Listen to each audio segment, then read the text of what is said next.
Okay, hi, good evening, everyone. Okay, so yesterday we saw about subdomain enumeration and technology profiling. Subdomain enumeration and technology profiling, where we have when we choose a target, we can choose any target, but before an attack can happen, what an attacker does, so he performs information gathering, and during information gathering, he is going to gather information about subdomains, and then what he's going to do, then he's going to perform scanning and then vulnerability assessment. So when it comes to scanning, the next phase of hacking, where we enter into scanning, the most common tools which can be used is Nmap. Nmap, which stands for network mapper. Nmap, which stands for network mapper. Nmap is one of the common tools which is used. Say you go and search for any common tool, say for example, best hacking tools. You search like this. Obviously, you'll have this tool called Nmap. Nmap, you'll have Nmap for sure in the list. So when it comes to scanning, Nmap is one of the best tools what we have. And what can we do with scanning? We can perform a lot of different things like this.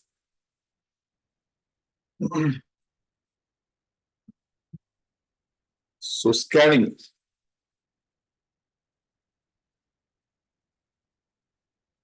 Scanning where we have a domain name or IP address. Domain name like this, abc.com, or you might have an IP address 21.10.1.2, something like this. So when you have a domain name or IP address like this, technology profiling, I hope now you should have understood what we can do with abc.com. You should be knowing what kind of technology they are using, what kind of database they are using, or what different other technologies they are using, or even if it is an IP address, we have seen very few website-based tools and OS-based tools for gathering information about that and for gathering information about subdomains. Now, when it comes to scanning, we should understand what ports are. As I told you yesterday, you should be knowing what is TCP three-way handshake, what do you mean by port numbers, and port numbers, TCP three-way handshake, and TCP flags. So when it comes to port numbers, port can be an entry or exit point. Entry or exit point, in case if this is your home here. Suppose this is your home and this is the main entrance and you have different rooms like this. An attacker or a thief here who wants to steal something from your home comes around your home to check what?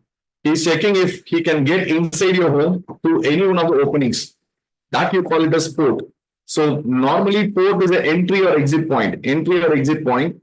So in case you want to perform an attack, yesterday I told you, yes, you will have to find the right subdomain and the right IP address related to the subdomain. Yes, only through that, through the right subdomain and through the right IP address, you can perform the attack using a tool called X. But now, moving on to the next phase of scanning. Yes, we have chosen the right subdomain. We have chosen the right IP address. Now, in the IP address, in the server, considering the scenario of your home to be a replica of your server, the server, as you should be knowing, there are how many different ports? 65,535 different ports. Yes, and different protocols use different port numbers. Say, for example, HTTP protocol. What's the port number? 80. HTTPS 443. FTP, you have 2021. So you should be knowing which protocol, what is the protocol and what is the port number of that. So whenever you wanted to attack, this is your target domain or IP address. Before performing an attack, what you should be doing is, you should be finding open ports. What ports are open? You should be finding about open ports. Point number 2, you should be finding about running services. What services are running in these ports? So this is very mandatory, and one tool which can help you with this scanning is Nmap.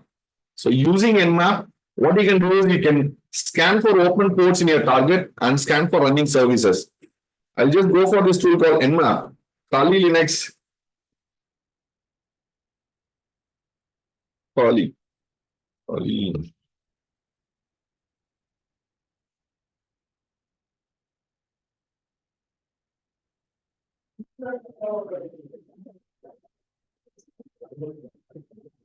us open a terminal here and you can run this tool from the terminal here. I'll type nmap and you can give IP address or you can give a domain name. In case if I'm giving an IP address, I might give something like this kct.ac.in, enter. Now what happens? Nmap is scanning for this domain name, scanning this particular domain, and it is going to give me what? It is going to give me what ports are open in this domain. Again, this is not hacking, you're just performing a normal scan in Nmap. So here, what ports are open? Port number 80 is open, 443 is open, 80, 80, and 8443 is open, 8043 is open. So the probabilities of an attacker, see, just because the port is open, it doesn't mean that it is vulnerable. For a website to load, if it is a web server, if this is a web server here, there will be two mandatory ports which are open, 80 and 443. You can't close these two ports and say this is a web server. When this is a web server, obviously you have a lot of different clients from internet who are trying to access your website. Yes. And access your web server through what ports? Through port number 80 or 443. So in case if it is a web server, it's very mandatory for a web server to have open ports. Which ports? 80 and 443.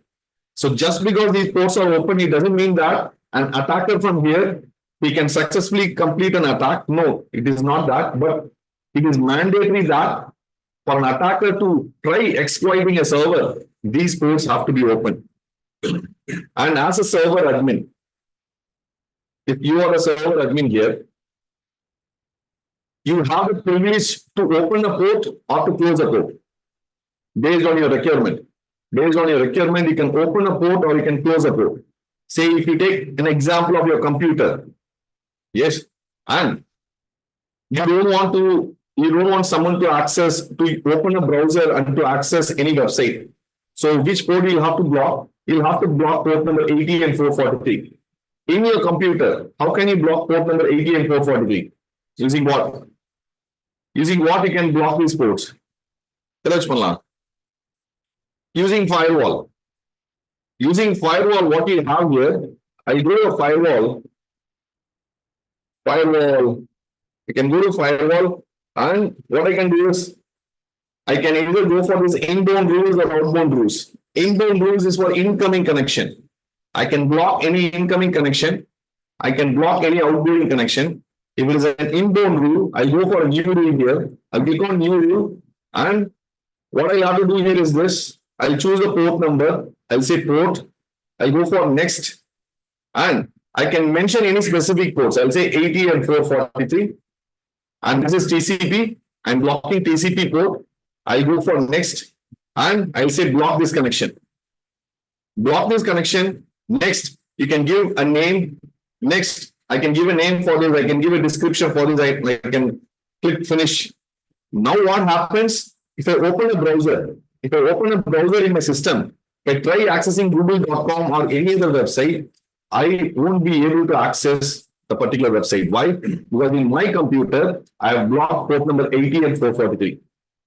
Likewise, in a server, when you're speaking about servers, the main security policy or the security procedure which any server admin will perform is he will block unused ports. If any port is unused and if it is open, he will block the port. Why? Because using these unused ports, which is open, an attacker can penetrate or he can compromise the entire server. Yes. So we'll use this tool called Nmap. Nmap has got many different options. Without options, in case you wanted to use Nmap, you can just go with a plain scan like this. It says Nmap. I hope you should have seen Nmap in a lot of different movies. I'm sure that you should have seen Matrix. Nmap, movie scenes.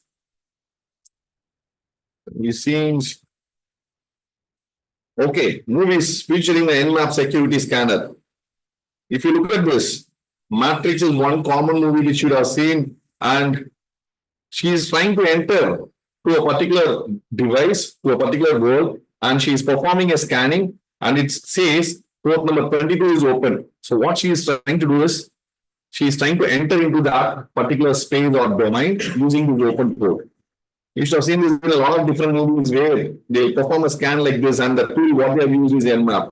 Now, to understand Nmap is a very complex tool. I hope everyone who has heard about hacking should be knowing about this tool called Nmap. It's a very basic tool, but it's a very intense tool. It's a very intense tool. If I ask you, like, say, students who have knowledge of Nmap, they say, yes, we know Nmap, sir, we know how to perform a scan. I'll tell you this, in pen testing, in case if you are attending an interview or if I wanted to test your skill set in pen testing, what I can do is not in internet. I'll give you an IP address. This can be a local IP address of a server. This can be something like this. And I'll ask you to perform a basic scan for the IP address. So immediately you jump into Nmap and you type this command called Nmap 10.0.1.2. But for an actual server, in real time, it will say the host is down. The host is down. Why? Because the server has been here, or the network has been here, should have blocked all the incoming scan requests. So the server is not going to respond back to you. So in real time, in pen testing scenarios, you will not get an output here. So it depends on how good you understand the scan. We have many different options.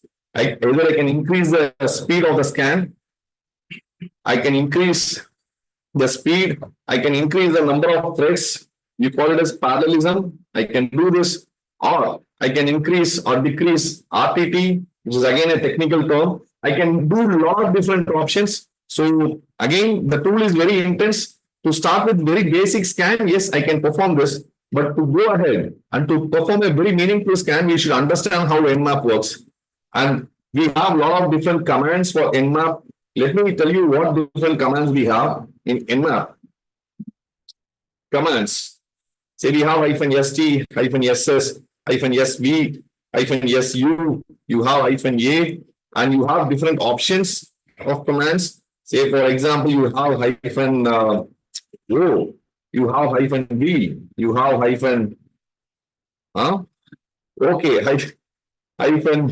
okay, -pn, you have -f, you have small p. You have many different commands and different options with which you can perform a scan.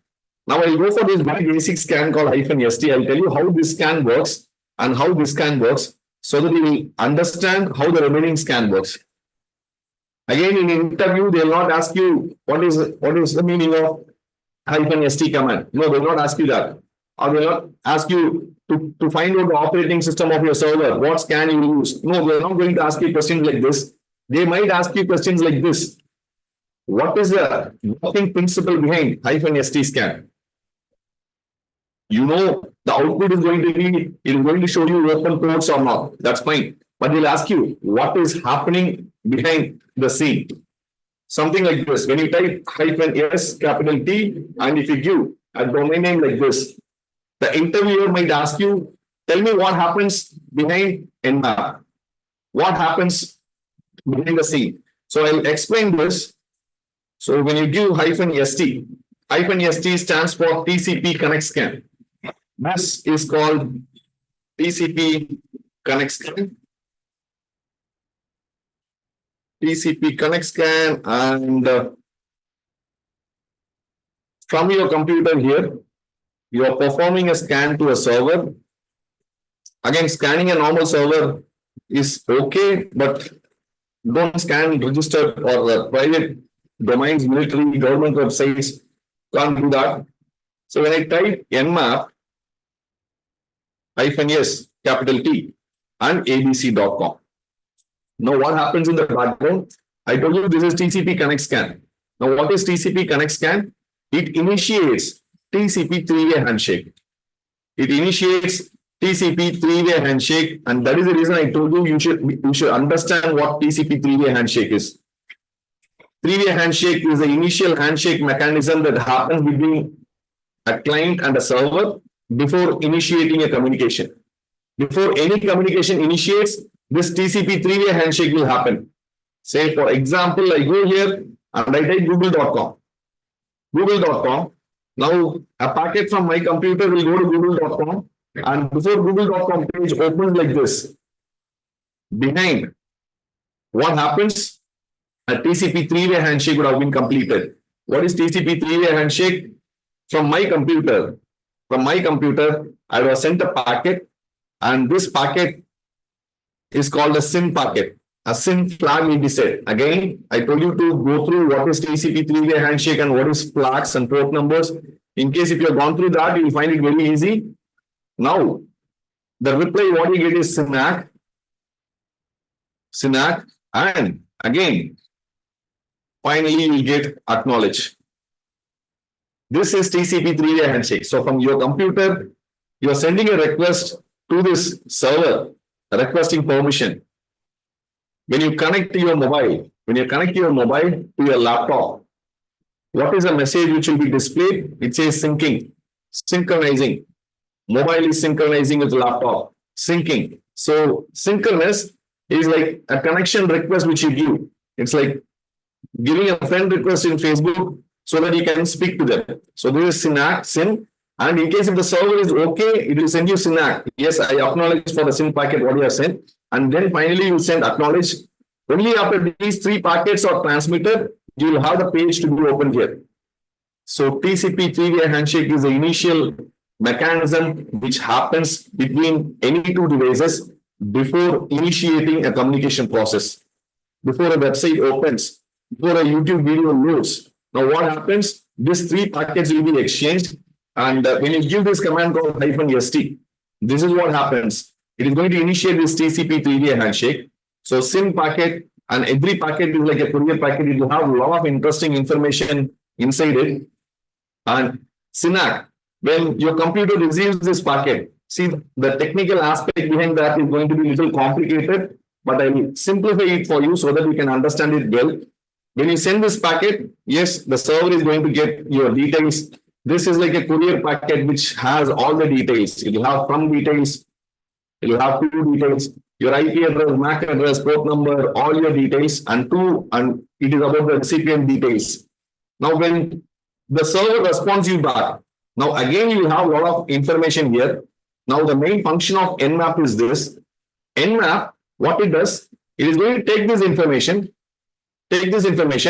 and it is going to show you in a human readable format. It is going to show you which protocol and which port number is open. How? Just like this. This is a reply which you have got from the server, and it is showing you from the packet, it is taking all important information, and it is showing you these ports are open. And remaining, you don't need anything else. We have a lot of other information, but when you're performing a normal scan, this information, what Nmap is showing, is more than enough. Now, and then you send acknowledge. Now, this is a normal TCP connect scan, -st. Now, the problem with this is not the problem. Now, what can happen is, in case if you have completed this TCP three-way handshake, the server's log files can log your IP address. Your IP address will get logged when this TCP three-way handshake is complete. Right? And again, this is not a crime, but in case if you don't want your IP address to get logged in, what I can do is, I can go for the next scan, which is yes. I can use this option. The output is all going to be the same. Even if I use -st, I'm going to get the same output. If I use -ss, I'm going to get the same output. But what happens in the background changes. The function of Nmap changes. So this is -ss is stealth scan. So when I use stealth scan, what happens here? Yes, the first packet is going to be SYN packet, and the second packet is SYNAC. Now, to complete the three-way handshake, I should be sending what? Acknowledge. I should acknowledge so that the TCP three-way handshake should complete. But again, I'll not send this. Instead, I will send reset. I'll reset the connection so that this TCP three-way handshake is not complete. Again, the technical aspect, when you look deep into this, it is going to be different. But for you to understand in a very basic way, you can remember it like this. I'm going to send a reset packet so that what happens, the server now is confused. This guy has sent us a send request. We have acknowledged for it. But now we are expecting acknowledgement from the sender, but he is sending reset. So what it does, it will close the connection. When this TCP three-way handshake is not complete, your IP will not be logged in here. Yes, and that is why it is called the stealth scan. This is something like this where I can give you a non-technical example. You meet a person here, you say hi, and this person says hi, yes, my name is this, and you say bye and you leave. Now this person is confused. He came and he said hi, we gave our details, and now he is saying bye and he is leaving. Who is he? But instead, just like -ST scan, you said hi, and he is giving out his name and information, and then you give your name and information. Now he is storing your name in his memory. Okay, this person is Shankar. That is how your IP gets logged. But when you reset the connection, it is saying like bye and you're leaving. You have got the needed information of this person, but this person here, that since the connection has ended, he is not able to get your information. Fine. So again, the output is going to be the same. Even if I give something like this, I say nmap -S, capital S, act.ac.in, enter. Okay. nmap -S, capital S, act.ac.in. The output is going to be the same. I get the same port numbers which are open. But what happens in the background, it differs. So you can do different scans like this. See, the output is all the same. The output is the same, but what happens in the background is going to differ. And this is called version scan. Version scan, you might use it a lot of times because it is going to give you interesting details. Now going back to the scan, here you've got what? Port, state, and service. You've got three details. Now when you give -SV, version scan, you will get one more column to be added here, and that column is called version. You will get the version of the service what is running here. Let us go here and run this scan. I'll say nmap -S capital V and ac.in. Now enter. Now what happens? Again, the same number of ports. I get the same number of ports like this. That is perfectly fine, but I'll have one more column to be added here, which will be the version, and it'll give the version of the server what is being used in case if it is able to enumerate the version details, like Apache server 2.3.4, something like that. Yes, it can also give me that. So let us wait for the result. So this is -SV. I'll show you once we get the result here. So you have many different scans like this. This is UDP scan and this is aggressive scan. Aggressive scan is going to do a lot of things like this, where aggressive scan is going to perform a version scan. It's going to perform a script scan. It is going to perform OS scan, and it is going to perform traceset. Script scan. It is going to initiate default scripts which nmap has. That's a different story. Don't worry about that. OS scan. You can find the operating system of your target. Yes, using information gathering. Using information gathering, we have found a few things. When we went for this, when we used Vaporizer, we were able to find what kind of server they were using. Yes, they were using Apache server. They are using Nginx server. So now in scanning, we are trying to confirm whether the servers, what we have enumerated, the information, what we have got in information gathering is same, and we are confirming, yes, whether the server is using, whether the target is using the same kind of server or not. So we can give -A, and -O is OS scan. Now you might ask me, here -A is performing OS scan. Now why I have to go for a different option called -O? Again, this is also going to give you OS. This is also going to give you OS, but the method with which it is going to enumerate the operating system, it is going to be different.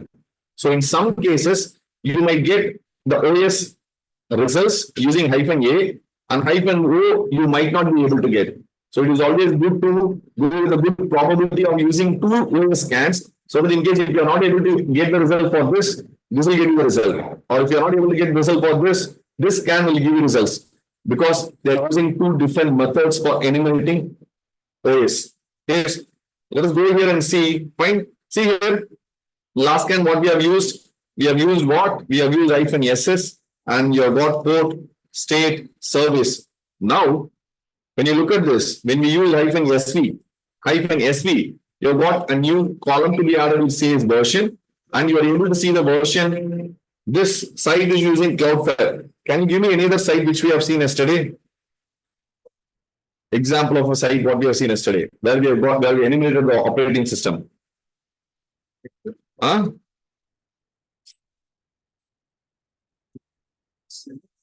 Sir? ngpn.com. Try this. We'll wait for the result.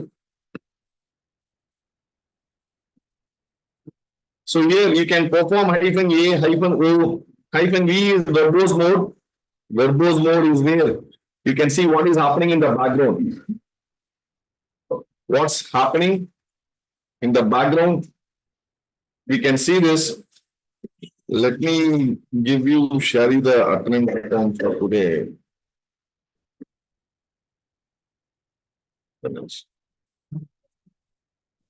Please Hindi. Oh. English. Oh.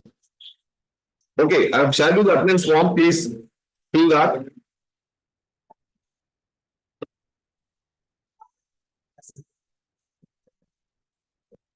Or okay, we'll go with this. So it will show you what is happening in the background. Normally, when you go for a normal scan like this,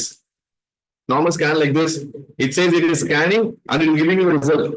But when you use -V, it will show you, yes, I have opened this port, I have seen this, I have done this. Let me use -V here, -v. It will show what is happening in the background, what this tool is doing. And see here, it's saying I have initiated a parallel DNS resolution, and then I have found this open port. I have discovered this port. It will show you what is happening in the background. So for some scans, it will be useful when you use -V to check what is happening in the background. These are all to bypass firewalls, which you will not be seeing now, and this is to mention a port number. As I said, we have 65,535 port numbers, and usual scans, they'll scan port numbers 0 to 129, which is the basic system reserved ports. It is going to scan that, but when you want to scan all the ports, which is always good, I can use something like this nmap. I can say -S capital V. I can use -P. I can mention any port numbers like this, and I can give abc.com. Or what I can do is I can give a range of ports, something like this, where I can give from 1 to 2000. So to scan the first 2000 ports, or in case you wanted to scan all the ports, you can give like this, right? Tag P tag, which is going to scan all 65,535 ports. So now, after understanding what these commands are, the most common commands what we can use. Common commands.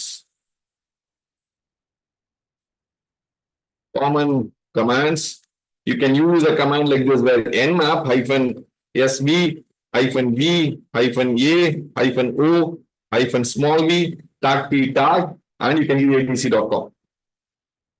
This one command can give you the maximum results about your target. The reason for me to explain all this is you have to understand what command is this, what is this, and that is why you have seen the reason behind all these commands. So when you give all these commands, probably you're going to get the OS details, ports which are open, the version details, and a lot of other interesting things about your target. nmap -S V A O V. Now, I don't want to go deeper into script scanning.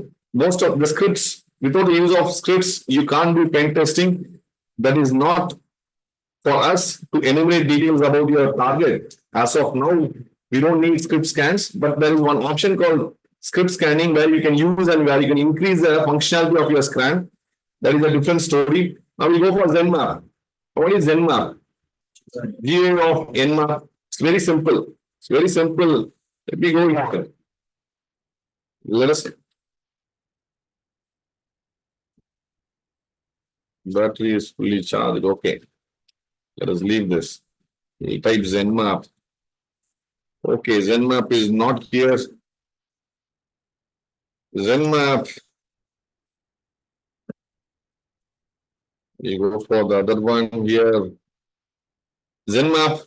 Again, with the graphic user interface, you don't have to give commands like this. It has got default commands. When you open Zenmap, you have to enter your target and you have to choose a type of scan, which is all inbuilt here. From the drop-down menu, you can choose different scans. And when you choose different scans, probably the commands here are going to change and it's going to give you graphical outputs here. Very simple. Let me go here. Kali Linux.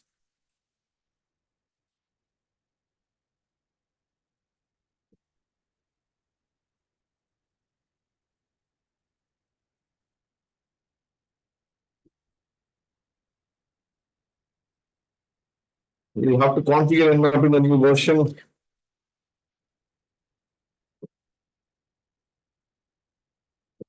Okay. Let me go here and type Zenmap, and you have the tool to be open here. This is Zenmap. So Zenmap is a very interesting tool. I can type. Can you give me any other site apart from NGP? Huh? PUC. PUC.ac.in. Huh? KE. Your name is you can choose the type of scan here. Fine, you don't have to type individual commands. You can say if I say quick scan, see the command here is going to change here. If I go for quick scan plus, again the command is going to change here. Now what you'll have to do is you can try understanding the different commands used in slow and comprehensive scan. Look at the length of these commands which is used. Try to understand these commands so that you can understand Nmap in a much better way. But we are not going to go for this. We'll perform a quick scan here, scan, and when you perform a scan here, it is going to give you output like this. So this is the site which I gave you for assignment yesterday. And we have FTP to be open. It is not needed. SMTP to be open. RSIF, domain, POP, IMAP. You have a lot of different things to be open here. And doesn't mean that it is vulnerable, but in case if you have something else, then we can try this. Let us try this. Let us give the version scan for this. So nmap -s capital V tuc.ac.ke. Yes. So let me give this and see if you are able to enumerate the version of different services of the different ports which are open.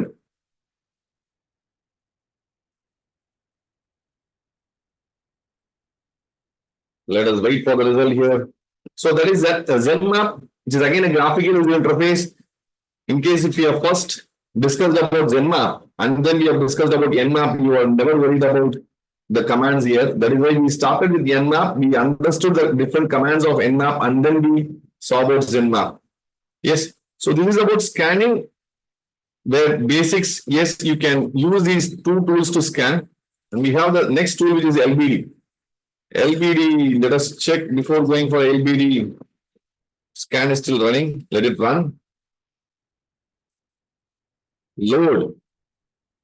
Load balance detector. We are trying to find if our target is using load balancer or not. So what do you mean by a load balancer? Load balancer is a device which will be used by the servers in case if we have more than one server. This is my web server, server number 1. This is my server number 2, server number 3, and I have more number of servers. You call it a server farm, where you have more number of servers.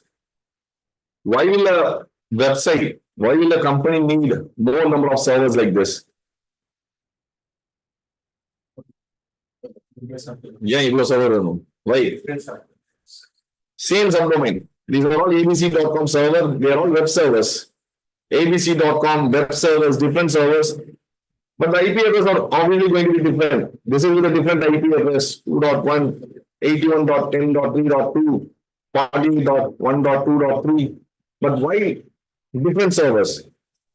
So balance, might be in case if they have only one server, the server might not be able to balance the load, or the server might not be able to handle the load. A perfect example would be IRCTC website. Have you seen this website? Now it is okay. But 3 years before, when you try to access the server by 11 a.m., which is the Tatkal booking timing, you can see the server will load, or the website will open only by 11:05. After the Tatkal booking timing has completed, only then it will open. Why? Because the server, it might be a scenario like this where they have used only one server and a lot of different traffic and the server gets overloaded. So they might use different servers like this, all are web servers, so that when the traffic is more, the traffic will be balanced. When you have more number of servers like this, obviously you need to have a device like a load balancer. This can be a hardware or this can be a software. Now, what is the function of a load balancer? It will receive all the traffic from internet, and all this traffic will go to a load balancer, and this load balancer is going to split the traffic between the different servers which are available based on different algorithms. I'll tell you one simple algorithm. It is going to send all the traffic to the first server until the CPU of the first server reaches 70%. This is just for your understanding. When the CPU usage reaches 70%, then the traffic will be diverted to the second server, and when it reaches 70%, then to the third server. So that what happens? No server gets overloaded. Or the second algorithm can be like this. First 1 lakh packets to this, second 1 lakh packets to this server, and this to this server. So when you have a device like load balancer, you don't have to worry about what? You don't have to worry about your server getting overloaded. Now, in scanning, we are going to find this. We are going to find what? Whether your target has a load balancer or not. By finding this, what we can indirectly find is, if they have a load balancer, first thing what you can understand is, it's a bigger infrastructure. It's a bigger infrastructure, which means they have multiple servers. Point number one. Point number two, in case if they have a load balancer, 200% they will have a firewall in place. Because when you have a load balancer, which means you have a lot of different servers like this, and when you have a lot of different servers, obviously you will have a firewall. And this load balancing, we have two different types of load balancing. One is HTTPS load balancing, and we have DNS load balancing. Most probably, DNS load balancing will be done your ISP, and for your web server, probably you might be doing, the target might be doing HTTPS load balancing. We have to find whether your target is doing HTTPS load balancing and DNS load balancing. Yes, this can help you in finding out whether a DOS or DDoS attack is possible on your target. So what we will do is we'll go here. Again, it's a very simple process where you can type LBD, and let me type the domain name. I'm typing the domain name here, kcd.ac.in, and you're giving the port number. You don't have to mention the port number, but in case, if you want, you can mention the port number here, or you can leave it just like this. Just like this, you can leave. I'm mentioning a port number here, LBD, kcd.ac.in, enter. Now, what it does, it is checking for DNS load balancing. And yes, DNS load balancing is there. It says, yes, the site has DNS load balancing. Now, it is trying for what? HTTP load balancing. And it says not found, but still, it is trying with different sequences of time. And it says HTTP load balancing is not found, but it has found DNS load balancing. So DNS load balancing is done, whereas HTTP load balancing it is not done. We'll try with some other target. tuc.ac.ke.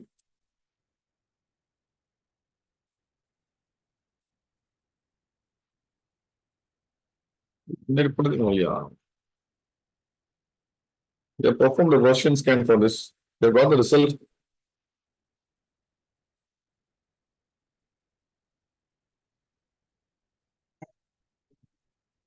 Okay.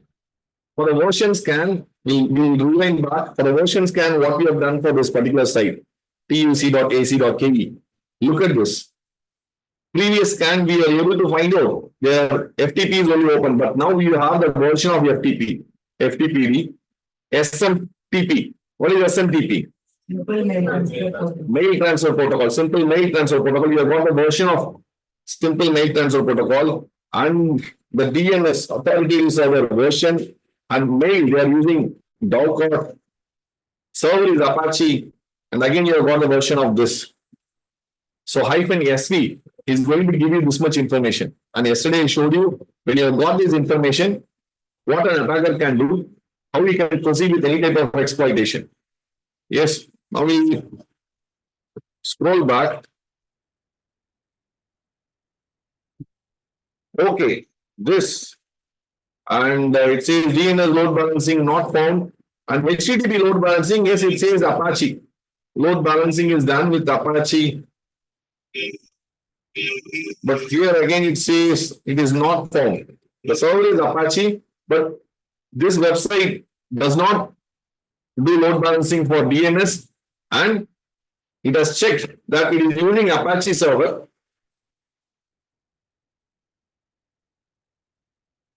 Scroll down. It is using Apache server. Yes, they are using Apache server, but are they performing load balancing? No, we don't have load balancing in this. Yes, so we can try scanning a network like this and to find whether they're using load balancer or not. Next one is WAF, which is web application firewall. We can check if your target is using a web application firewall, WAF, and this is 00, not double WAF. Again, to scan your target and to check if your target is using a web application firewall or not. See, these are different scanning methodologies. Out of, we have around 40 to 50 sets or more than that of scanning methodologies. But based on our time, what we are doing here is this. We are trying to find if they are using selected methodologies, and we are checking if your target uses that or not. Yes, and let us go here. We type WAF, and it will give this act.ac.in, and look at the result. Web application firewall, fingerprinting tool. What does it say? The site is behind the Cloudflare. It is behind the firewall. It is behind the firewall. So it uses a web application firewall. We'll check our site here. tuc.ac.ke.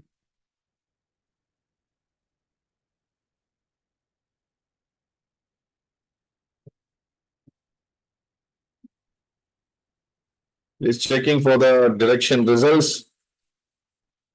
And the working behind this tool is going to send a lot of different packets at different time intervals, and it is going to analyze the response. It says no WAF detected. There is no WAF which is detected, so it doesn't use a firewall.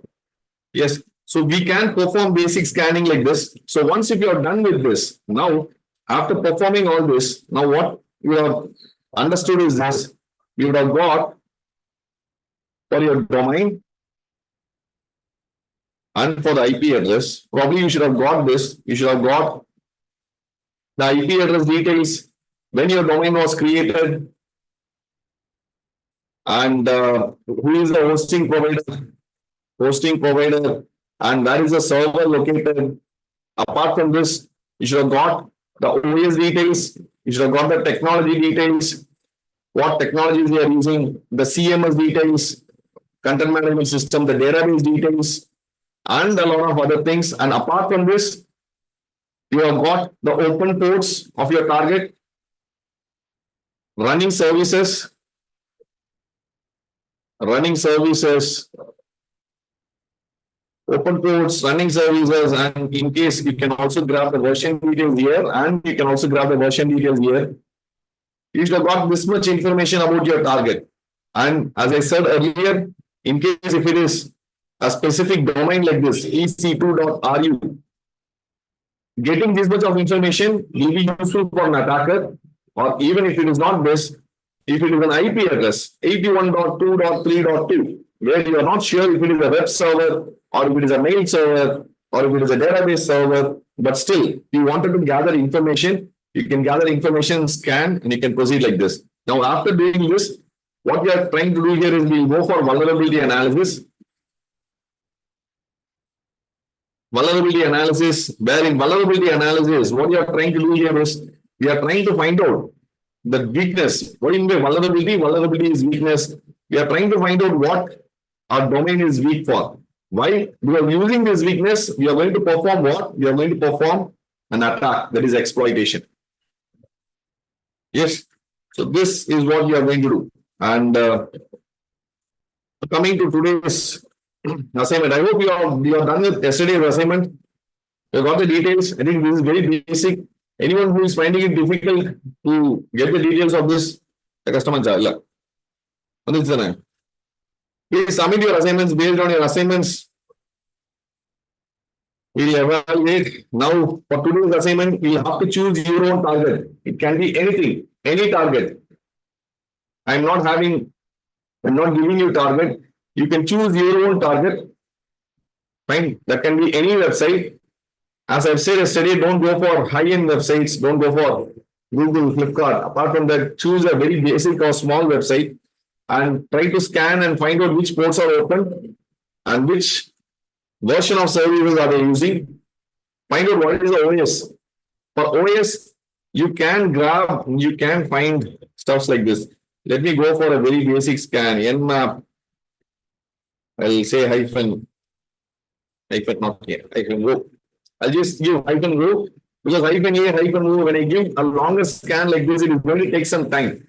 You will be using a scan like this, but it is going to take some time to complete the scan.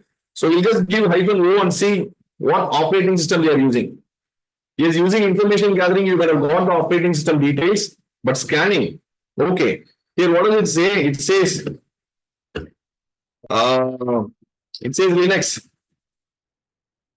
Now, the target website, tuc.ac.ke, it uses what? It uses a Linux-based operating system. That's what we are able to enumerate.